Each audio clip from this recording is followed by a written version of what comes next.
C'est la Saint-Valentin, mais pour la police d'Auburn, les roses et les dîners romantiques vont devoir attendre. Ils ont un homicide sur les bras. À 14h20, cet après-midi, le corps sans vie d'une jeune femme afro-américaine a été découvert dans les buissons à l'extérieur d'une zone commerciale. Elle a été abattue d'une balle en plein visage. Sa veste a peut-être été remontée sur sa tête quand il a été abattu. Oui, en fait, c'est ça, c'est le... Oui, c'est tout. Ce sont toutes des traces de tatouage sur son visage. C'est tout. Ce sont toutes des brûlures de poudre. Toutes ces marques, ces cicatrices, tout ça, ce sont des brûlures de poudre. Elle semble aussi avoir été touchée par balle dans le haut du torse. Elle va en avoir une autre quelque part sur elle. Quoi? Elle va en avoir une autre quelque part sur elle. L'épaule. Parce que ça, c'est en fait une autre entrée. Il y a un autre trou dans ce survêtement vert. Qu'est-ce que c'est? Tout ça est propre et bien. Tout saigne. On dirait que ça pourrait être du sang. Si c'est le cas, c'est un transfert par contact. Pas une tire. Mais elle a clairement été drainée par là. Puis laissée tomber, non? Tout est propre. Ouais, il voulait la mettre hors de jus.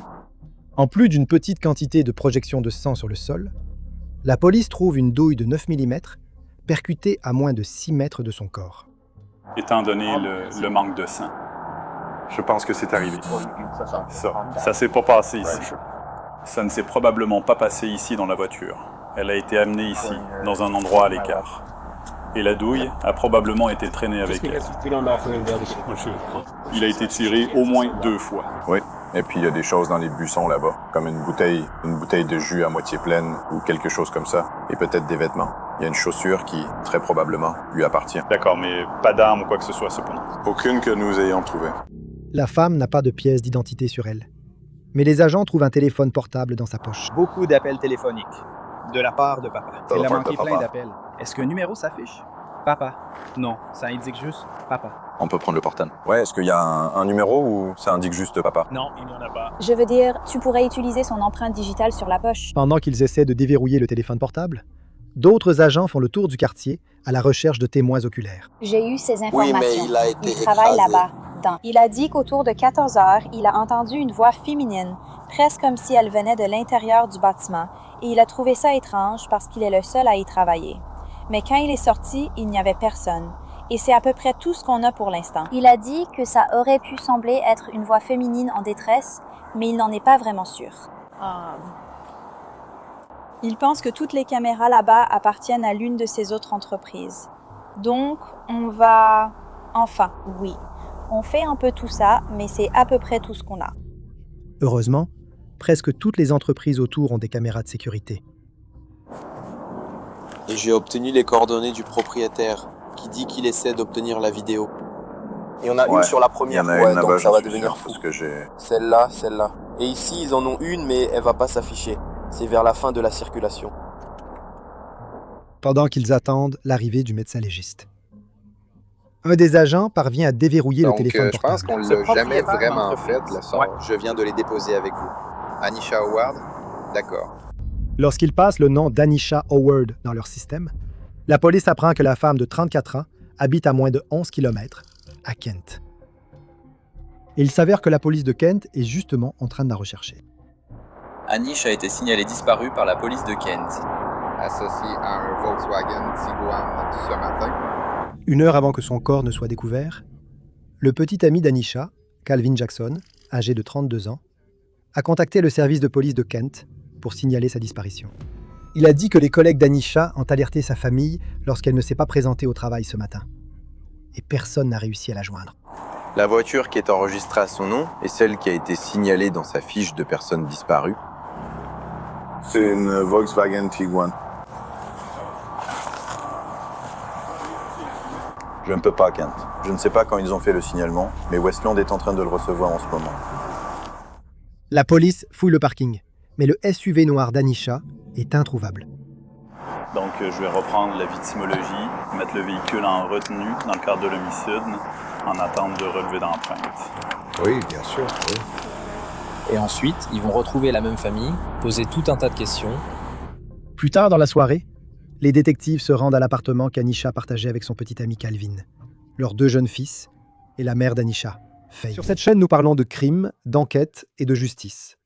Pourtant, une menace reste rarement à la une des journaux. Les informations personnelles qui sont collectées et vendues à votre sujet en ligne. Si je vous disais que votre adresse, votre email, votre numéro de téléphone et même des informations sur votre famille sont achetées et vendues en ligne sans que vous le sachiez. Chaque jour, des courtiers en données et des sites web publics collectent, publient et vendent des informations personnelles. Cela peut entraîner du spam, des arnaques, le vol d'identité et peuvent compromettre votre vie privée. C'est pourquoi j'aime Incogni. Saisissez votre email et Incogni détecte automatiquement où vos données sont exposées, puis envoie des demandes de suppression pour vous. Le tableau de bord de l'application vous fournit des rapports détaillés indiquant exactement où vos données ont été supprimées et, avec l'abonnement illimité, vous pouvez aller encore plus loin. Collez simplement le lien d'un site exposant vos informations personnelles. Et les experts d'Incogni en protection de la vie privée s'occuperont du reste. La mise en route ne prend que quelques minutes. Et après une autorisation ponctuelle, Incogni fait le plus gros du travail pour vous. Reprenez dès aujourd'hui le contrôle de votre vie privée. Utilisez mon code spécial pour bénéficier 60% de réduction sur tout abonnement annuel Incogni, avec en plus une garantie de remboursement de 30 jours. Scannez le code QR ou cliquez sur le lien ci-dessous pour commencer à supprimer vos informations personnelles d'Internet. Ils ne peuvent pas vous nuire s'ils ne vous... À leur arrivée, la police met Calvin et Faye à l'écart et leur annonce la mort d'Anisha. Faye est dévastée.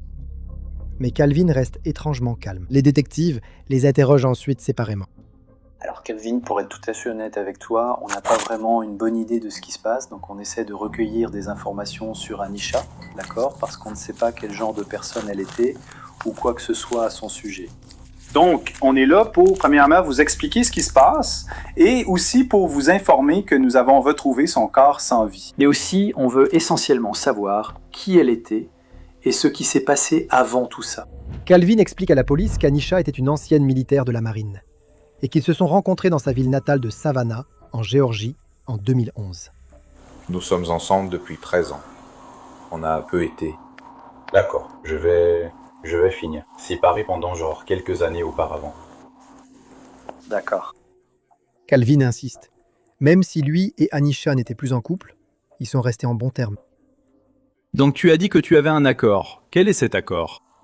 On a simplement décidé d'y mettre un terme. Où est-ce qu'elle travaille? Pareil pour moi. D'accord, c'est à Auburn, celui qui est à Auburn? D'accord. Tu sais à quelle heure elle travaille habituellement? Oui, elle aime être au travail à 6 heures. D'accord. Donc elle est partie au travail. Elle était, je suppose, d'après maman, je sais pas exactement à quelle heure elle part. Mais je sais que son premier réveil sonne à 4h30. À quelle heure s'est-elle levée ce matin? À l'heure habituelle. À l'heure habituelle. Donc vers 4h30, 4h45. D'accord. Quand les détectives demandent à Calvin à quelle heure il s'est levé pour aller travailler ce matin, il semble sur la défensive. Je ne travaille pas en ce moment. D'accord. J'ai travaillé un petit moment depuis que j'ai dû faire mon dernier boulot. D'accord. J'étais dehors en train de faire des trucs illégaux. D'accord. Pour de l'argent. J'ai une famille à nourrir, des bouches à nourrir. D'accord. Donc, et juste pour être clair, parce qu'une partie de la conversation, c'est que tout ce que tout le monde nous dit, à un moment donné, on le corrobore, n'est-ce pas?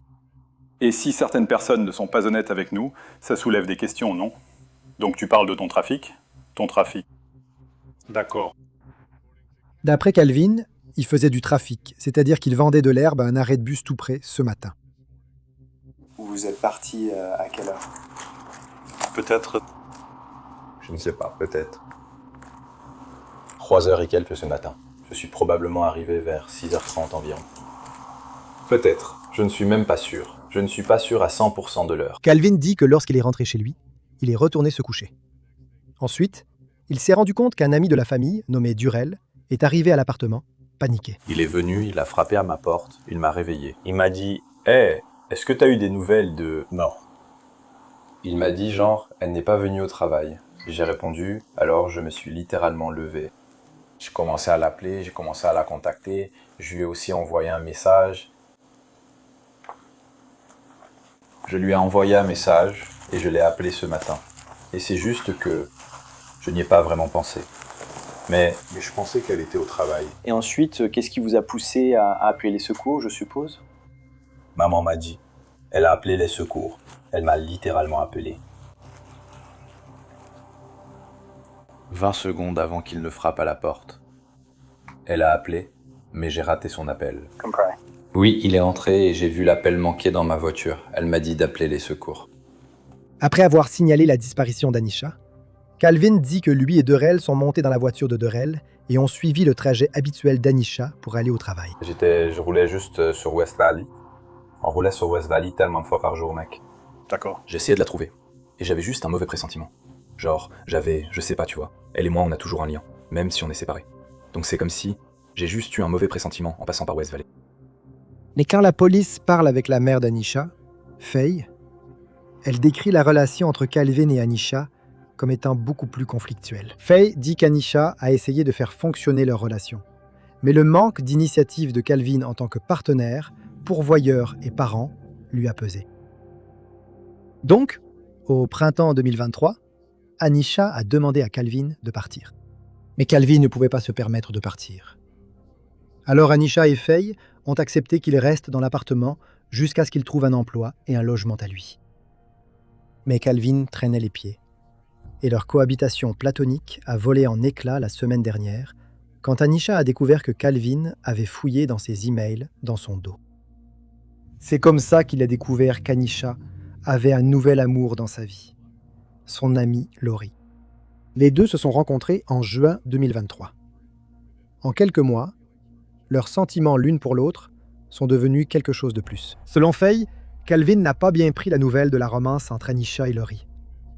Lui et Anisha se sont violemment disputés, ce qui a bouleversé et secoué Anisha.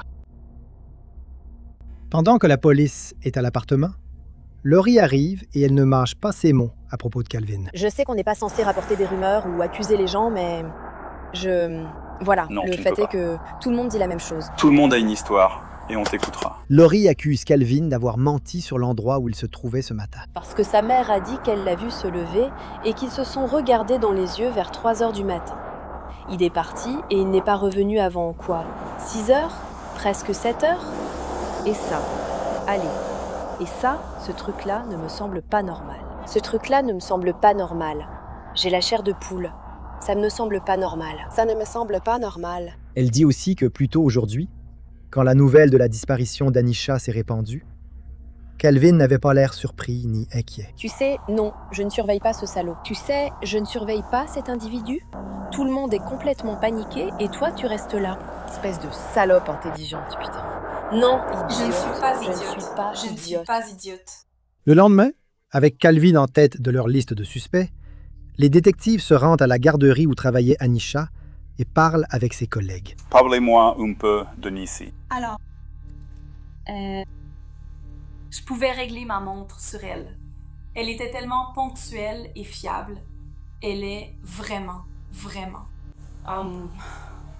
responsable, fiable. Elle était toujours là et depuis que je la connais, depuis août de l'année dernière, elle n'a pas pris un seul jour de congé. Les collègues d'Anisha disent qu'elle gardait sa vie personnelle pour elle. Mais le mois dernier, elle s'est confiée à l'un d'eux au sujet de certains problèmes qu'elle avait à la maison. Elle m'a confié quelque chose. Elle m'a dit qu'elle vivait aussi avec le père de ses enfants et elle a dit qu'elle allait leur demander de partir. D'accord. Et j'ai entendu dire qu'en fait, elle leur a demandé de partir. D'accord. Et c'était le 18. Je ne sais pas quand elle leur a demandé. J'ai discuté avec Molda. Non mais je veux dire le 19, c'est un vendredi. D'accord. D'après leurs entretiens jusqu'à présent, il est clair pour les enquêteurs qu'Anisha en avait fini avec Calvin une bonne fois pour toutes. S'est-il vengé en la tuant? Ce même jour, les enquêteurs amènent Calvin au commissariat pour un nouvel interrogatoire. Donc, l'une des choses qu'il est vraiment important pour nous de recueillir, ce sont les eurodatages, n'est-ce pas? Ainsi, nous pouvons essayer de suivre avec son téléphone portable et essayer de comprendre cela avec les appels téléphoniques. Parce qu'il semble que vous, et est-ce que vous l'appelez Mama Faye? Mama? Je l'appelle Maman. Maman, compris. Toi et Maman, on dirait qu'elle a aussi essayé de l'appeler avec son téléphone à un moment donné. Et il y a quelques messages textes. Donc, l'une des choses que nous faisons pour préserver ces données, c'est de faire une copie miroir du contenu des téléphones des gens. Donc, en plus de ça, nous allons avoir... J'essayais de faire venir vous deux ici en même temps. On dirait des paroles lointaines. Oh mince. Donc l'une des choses qu'il fait aussi, c'est de faire une copie miroir des téléphones, où il ne fait qu'en copier les données. Rien n'est perdu, rien du tout. Il ne fait que dupliquer ce qui peut être vu. Donc on peut dire, à ce moment-là, je sais. J'ai compris. Compris. À ce moment-là, c'est enregistré. Nous, tout est facilement traçable. Donc, tout sort facilement sur un document imprimable. C'est ce qu'on aime faire avec votre téléphone. D'accord. Je sais que tu allais le faire hier soir, apparemment. On ne voulait juste pas prendre vos téléphones de la maison et tout ça. Donc on s'est dit, tant qu'on est là, il peut le faire tout de suite. C'est strictement volontaire. Calvin accepte non seulement de remettre son téléphone portable aux enquêteurs pour analyse, mais il accepte aussi de répondre à d'autres questions sur sa relation avec Anisha. Alors, quand avez-vous? Et Anisha prit la décision que c'était fini, que la relation n'irait pas plus loin. Vous étiez arrivés au bout du chemin, et il était temps de prendre des chemins différents. Parce qu'il semblait qu'il y avait un moment où... Il y a beaucoup de confusion à ce sujet. D'accord. Parce qu'elle a dit qu'elle en avait fini. Et puis elle a quand même montré qu'elle voulait que je sois là. D'accord. C'est quand la dernière fois qu'elle a dit « c'est fini », tu dois trouver? Que je me souvienne, eh bien je veux dire... Sois honnête. Je ne veux pas que tu devines quoi que ce soit. Non, je dis ça parce qu'elle a dit que c'était en décembre. Qui a dit? Elle a dit, d'accord. Calvin affirme que les choses entre lui et Anisha étaient encore cordiales jusqu'à sa mort. Mais les détectives mentionnent que Faye leur a parlé d'une dispute qu'il a eue avec Anisha quelques jours avant son meurtre. C'est alors que Calvin admet que c'est parce qu'il a lu les emails d'Anisha sans sa permission. Et donc quand tu as vu ça, est-ce qu'elle t'a vu regarder ça? Ou est-ce qu'elle dormait? Est-ce qu'elle l'a découvert? Est-ce que tu lui as dit ce que tu avais vu? Comment ça s'est passé? L'écran, WhatsApp, tout ça. Elle m'a vu. Oui, elle m'a vu. Elle s'est réveillée? Oui, elle m'a appelé. Elle t'a attrapé. Oh, comment s'est passée cette conversation? Je veux dire, c'était pas mauvais. Enfin si, au début elle était énervée, mais ensuite je lui ai dit que je n'avais pas fait défiler quoi que ce soit. J'ai juste... J'allais éteindre ton ordinateur si jamais je devais le faire là, comme n'importe quelle autre nid. Et puis elle, on en a juste parlé. Vous avez parlé ou vous vous êtes disputé? On a juste parlé, d'accord. Maman a dit ça. Ah, mais je veux dire, elle a eu des... Elle a eu, je veux dire, elle était furieuse quand j'ai... D'accord. Donc ça l'a beaucoup énervé, mais je veux dire après que j'ai expliqué moi-même, mais comme je lui ai dit, j'avais rien fait défiler ni rien. Calvin confirme que les emails qu'il a lus étaient entre Anisha et Laurie. D'accord, donc tu as fait ça. Quel genre de relation y avait-il entre elles? C'était juste des amis au début, puis c'est devenu une amitié plus intime, je suppose. Est-ce qu'elle a confirmé ce que tu as lu? Vous en avez parlé tous les deux? Après que je me sois expliqué, oui. Et ensuite, qu'est-ce qu'elle t'a dit sur la nature de leur relation? Je ne sais pas. Elle ne m'a pas dit comment était leur relation. Elle ne voulait pas vraiment que je me mêle de cette affaire. Elle m'a juste dit que c'était officiel entre elles. Enfin... D'accord. Les détectives sentent que Calvin minimise ses sentiments à propos de la relation entre Anisha et Laurie. Alors, ils changent de tactique. Si vous meniez cette enquête, où pensez-vous que nous devrions chercher? Honnêtement, je ne sais pas, mec. Tu as une idée d'où pourrait être sa voiture? Non. Je ne sais pas. Essayer de comprendre tout ça, c'est trop pour moi en ce moment aussi. Y a-t-il un moyen de le retrouver? Laisse-moi t'aider. Non, je crois que sa mère a dit hier qu'il n'y a pas de système de localisation sur la voiture. À ton avis, quel est le mobile dans cette affaire? La voiture? La voiture. La voiture? Mais pourquoi la tuer? Elle allait prendre son arme, elle avait bien une arme. Avait-elle toujours une arme? Oui. Elle l'a gardée dans son sac à main ou sur elle. Elle est dans une fougère. Calvin dit qu'il soupçonne que le meurtre d'Anisha doit être le résultat d'un carjacking qui a mal tourné. Genre, la seule chose à laquelle je pouvais penser, c'est qu'elle a peut-être essayé de prendre une arme. D'accord. C'est la seule chose à laquelle je pouvais penser. Mais alors que l'entretien se poursuit, des détectives dans une autre pièce analysent le téléphone de Calvin. Et ils font une découverte importante. Hier, le matin du meurtre d'Anisha, Calvin a utilisé une application de VTC pour commander une voiture. L'application montre qu'il a été pris en charge à 6h22, près de Lake Fenwick Park, et déposé chez lui. Les détectives envoient immédiatement une équipe d'agents pour fouiller Lake Fenwick Park. Et ils trouvent le SUV abandonné d'Anisha. À l'intérieur du véhicule, les agents détectent des taches de sang et plusieurs impacts de balles sur le siège du conducteur. Les détectives confrontent Calvin avec ses nouvelles preuves. Tu te souviens qu'on est venu te chercher ce matin-là? Oui, depuis l'appartement. Donc, ce téléphone a bien un logiciel dessus, je pense pas que tu étais au courant, qui donne la localisation et des données. Je sais. D'accord. Mais ma localisation est activée. Pourquoi pas? Je sais.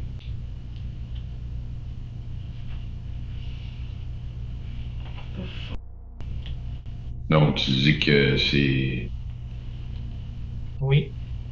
La question n'est pas de savoir si tu l'as fait. Non, tu as déjà dit pourquoi. Tu m'as demandé pourquoi. Pourquoi? Que s'est-il passé à ce moment-là? Je ne l'ai pas fait.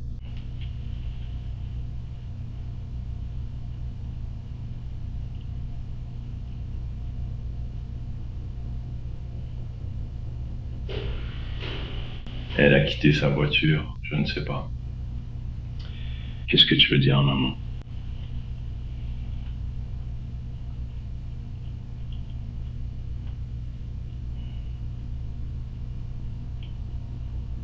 Je ne sais pas. Dis-lui juste que je vais en prison. Jay, elle va demander quoi? Qu'est-ce que t'as fait? Non. Comment vas-tu avoir ce genre de conversation? Qu'est-ce que tu vas dire à ce sujet?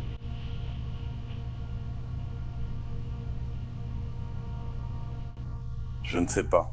Donc comme on en a parlé avant, tout ce qui nous importe c'est la vérité, non? Et on y est, plus ou moins, maintenant. On a toutes les grandes lignes et maintenant on a besoin que tu combles les trous. Explique pourquoi. Avec toutes les preuves contre lui, Calvin finit par laisser tomber sa mascarade. Je ne veux pas rester en colère.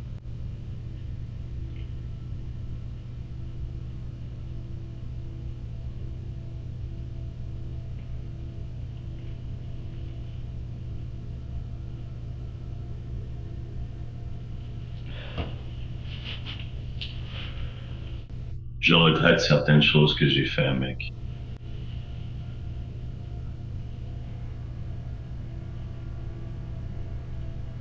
Tu regrettes. Tellement, tout le monde va me détester, Nana.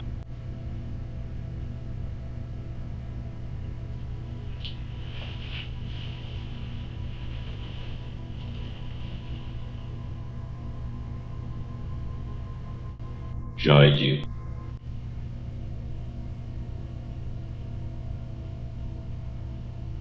Partir. J'aurais juste dû partir. Ciao.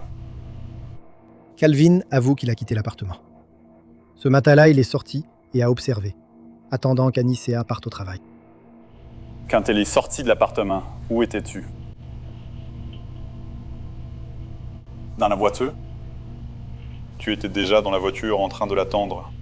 Elle était déjà déverrouillée, ou tu as pu la déverrouiller avec son autre télécommande. Non, elle était déjà déverrouillée. Elle a oublié de la verrouiller, compris. Et quand elle est montée dans la voiture, elle savait que tu étais à l'intérieur? Non. À quel moment a-t-elle su que tu étais là? Ou l'a-t-elle jamais su? Elle? Je pense pas qu'elle l'ait jamais su. Où étais-tu dans la voiture? Je suis vraiment désolé. Anicea.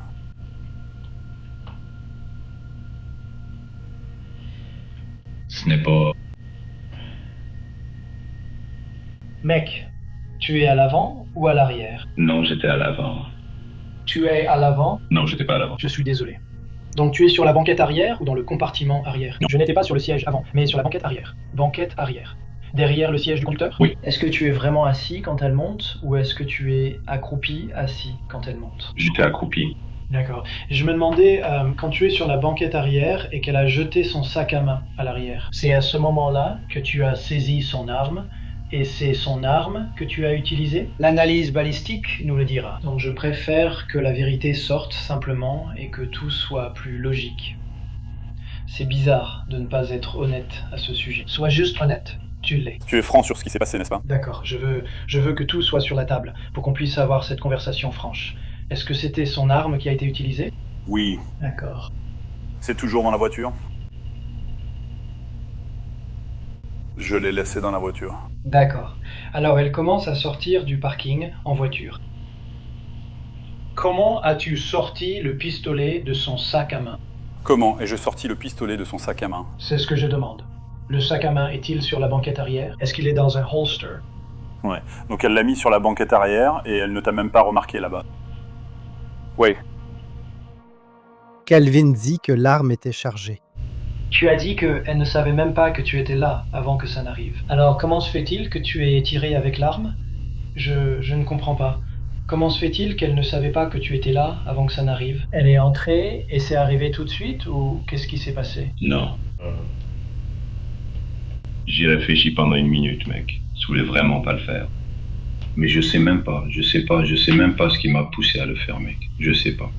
Je sais pas comment je me suis retrouvé dans la voiture, mec. Est-ce qu'elle sortait ou est-ce qu'elle était encore sur le parking? Genre, j'avais rien prévu, mec. Non, elle était déjà sur la route, mec. Elle était sur la route, donc elle conduisait déjà sur la route. Comment tu n'as pas eu d'accident? Je ne sais pas. Ou tu en as eu un? Non, sinon j'aurais eu un accident, mec. Je sais pas. Alors, explique-moi ça. Vous étiez sur West Valley à ce moment-là? Oui. D'accord. Et quand est-ce que le premier coup de feu a été tiré? Je ne suis pas sûr. D'accord. Combien de coups de feu as-tu tiré avant que la voiture, à un moment donné, la voiture a dû s'écraser? N'est-ce pas? Je ne suis pas sûr. Toi? D'accord. Est-ce que la voiture s'est arrêtée à un moment donné? Oui, la voiture s'est arrêtée. As-tu dû sortir de la voiture pour la déplacer et prendre la place du conducteur ou non? Je crois que oui. Je pense que je l'ai fait. Tu penses que tu l'as fait? D'accord. Calvin dit qu'il a placé Anisea sur le siège passager et qu'il est parti, cherchant un endroit pour se débarrasser de son corps. Pourquoi cet endroit? Ou y a-t-il une raison particulière? Quel endroit? L'endroit où tu as fini par la déposer? Je sais pas. Comme je l'ai dit, je ne réfléchissais pas, mec. Pas du tout. Donc cet endroit n'avait pas été choisi D'accord. à l'avance. C'était juste un endroit dans le plan préétabli d'Anisea. Quand il est arrivé au centre d'affaires commercial, Calvin s'est rendu compte qu'il y avait un problème. Anisea était toujours en vie. Est-ce qu'elle parle, gémit, fait du bruit? Je ne sais pas. Elle avait des spasmes. Je suis désolé. Des spasmes. Des spasmes, d'accord. Donc je ne suis pas sûr. D'accord. Quoi et comment avez-vous réagi à ces spasmes?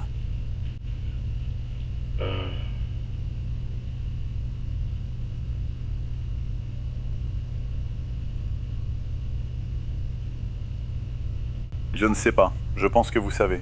C'est pour ça que vous y pensez. Parce que c'est la partie vraiment tordue. Je ne veux pas que vous pensiez à ce que vous voulez que nous entendions. Je veux juste que vous parliez de ce qui se passe. Déjà difficile à et des conséquences. encaisser. D'accord. Tu te souviens où tu lui as tiré dessus la deuxième fois? Au sol ou à l'extérieur de la voiture? Je ne sais pas. Après avoir tiré le coup fatal au visage d'Anisea, Calvin a abandonné son corps dans les buissons et est parti en voiture.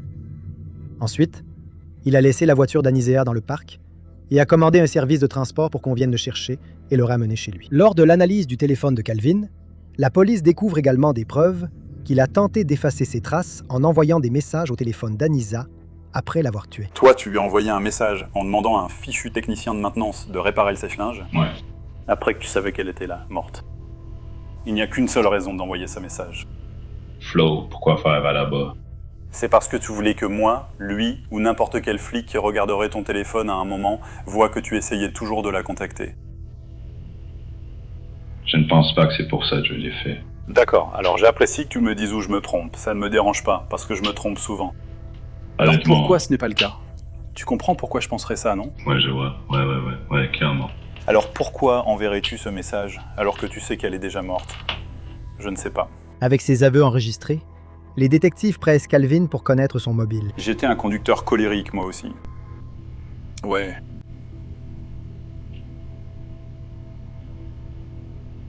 Je ne sais pas. J'étais tellement en colère, mec. D'accord, parlons-en. Pourquoi étais-tu en colère? Tout, mec. Eh bien, commence par une chose. Eh bien, pas tout, mais tu vois.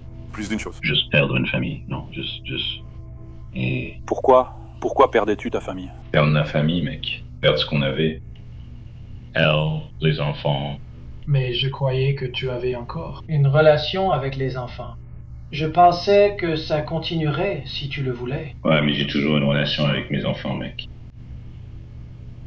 Est-ce qu'il y avait un problème avec le fait qu'elle se mette avec Laurie, cette nouvelle relation? Non, c'était même pas un problème avec ça, mec. C'est juste que je perdais ma famille. J'avais l'impression de tout perdre. Donc elle n'est pas honnête avec toi, et ne te dit pas clairement ce qu'elle ressent pour Laurie, ou ce qui se passe avec Laurie. Et tout ça a contribué à cette colère et cette rage, c'est bien ça? Si je me trompe, dis-le-moi. Peut-être. Tu as peut-être raison. Je ne sais pas une seconde, mais ça serait logique. Quelque chose t'a mis là? T'es du genre à craquer d'un coup? Je crois bien que oui, mec. Je crois vraiment que oui. Je suppose que c'est le cas. Mais pourquoi tu t'énerves à 5h15 du matin? C'est à ce moment-là que je suis debout. Mais tu ne t'es pas levé avant 3h, n'est-ce pas? Alors, qu'est-ce qui t'a énervé entre 3h et 5h15? Je ne sais pas. Juste en y pensant, je suppose, mais je sais pas. Je pense à tout. Je pense au fait de devoir tuer mes enfants, à tout, mec. Moins de 48 heures après avoir tiré et tué la mère de ses enfants, la police a arrêté Calvin et l'a inculpé de meurtre au premier degré. Avant d'être emmené en prison, Calvin fait une demande. Il demande s'il peut appeler ses enfants. Je veux que tu comprennes que ça ne tourne pas qu'autour de toi. Je ne veux pas que tu penses à ça, parce que tout tourne autour des enfants. Ils ne savent toujours pas, clairement. À part nous, personne d'autre ne sait ce qui s'est passé concernant la façon dont ça a évolué, n'est-ce pas? Je ne veux pas que ce soit toi qui le dise aux enfants. Pourquoi? Je ne pense pas que ce soit juste pour eux de leur dire ça au téléphone maintenant. Donc tu préfères que ce soit moi qui leur dise. Qu'est-ce que tu vas leur dire? Je sais pas, mec. Mais je préfère être celui qui le dit à mes enfants. Je ne veux pas que ça vienne de leur grand-mère ou quelque chose comme ça. Je comprends. Mais il y a une différence entre leur dire au téléphone avec des mots que les enfants ne vont pas comprendre. Non, ils vont comprendre. The depth of it is what he's talking about. They'll understand the fact that mom's gone, dad's in trouble. Non, mes enfants, je connais mes enfants. Je comprends. Je ne suis pas à l'aise avec le fait que tu leur dises au téléphone que tu viens de tuer leur mère. Cette conversation sur ce que tu as fait pourra avoir lieu quand ils seront prêts. Après son arrestation, la police obtient un mandat de perquisition pour l'appartement d'Anisea. Juste là, regarde ça. À l'intérieur, il trouve les vêtements que Calvin a dit avoir portés lorsqu'il a commis le meurtre d'Anisea. Un sweatshirt, un pantalon de survêtement, un sweatshirt, un pantalon et des chaussures. Lorsque la police compare ces vêtements aux images de vidéosurveillance obtenues sur la scène du crime, ça correspond. Et la vidéo corrobore encore davantage les aveux de Calvin, montrant comment il est entré sur le parking, a sorti Anisea de la voiture, lui a tiré une balle dans le visage, puis a traîné son corps dans les buissons. Avec son meurtrier derrière les barreaux, la famille et les amis d'Anisea Howard n'ont plus qu'à célébrer sa vie et pleurer sa mort. Le 2 mars 2024, Anisea est enterrée avec les honneurs militaires à Savannah, en Géorgie. Lors de ses funérailles, la sœur d'Anisea rend hommage à celle qu'elle décrit comme une source de lumière, une force d'amour inébranlable et une réserve de bonté. En février 2026, Calvin Jackson plaide coupable de meurtre au premier degré. Un juge le condamne à 28 ans de prison. Mais la punition de Calvin semble dérisoire comparée à la douleur qu'il a laissée derrière lui. Car le jour où il a assassiné Anisea, il a aussi condamné ses 2 jeunes fils à vivre toute leur vie sans leur mère.